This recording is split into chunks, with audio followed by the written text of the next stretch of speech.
Hi guys! Another day, another video na naman tayo. So for today's video, another hardbound project na naman ngayong gagawin natin. So merong nag-order sa akin. So teacher's planner and hardbound notebook nga itong gagawin natin. And ito dahil nakapag-print na nga tayo dito ng ating cover. So print ko yan sa mga baguhan. Print ko siya sa sticker paper. And syempre ayan, lalagyan nga natin siya ng phototop. Gamit nga itong Squeegee Pro Max. O diba kung nahihirapan ka pang mag-phototop guys, recommended ko tong squeegee natin kasi super laki niya. Ilalagay ko na lang yung link sa comment section. So, hardbound lahat yung gagawin natin. And itong teacher planner talaga is patok na patak talaga ito. Lalo na nga yung magpapasukan ulit, o diba? Maganda ito pang gift sa mga teacher. So, ito na nga, kinat ko lang yung mga exist na white. And ito, i-assemble na natin. Gamit nga itong, hardbound roller or book binding roller. And ito, ikakat lang natin yung mga edges niya. And after nun, ayan, hagod-hagurin lang natin para dumikit.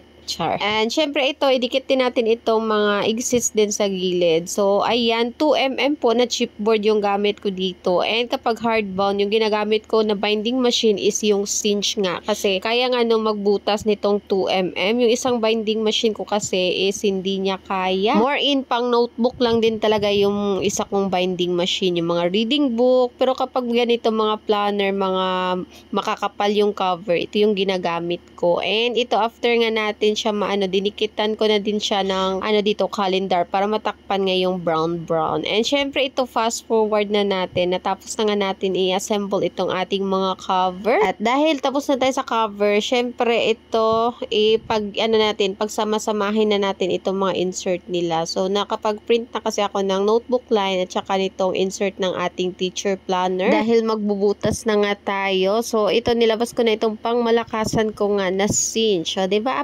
Bongga. So, A5 size nga pala itong planner natin. Pero, ayan, kailangan natin mag-punch ng 2 beses. Kasi, hindi nga kasya yung So, isahang punch. So, nasa 12 lang kasi yung butas niya. 12 ba yun? Nakalimutan ko.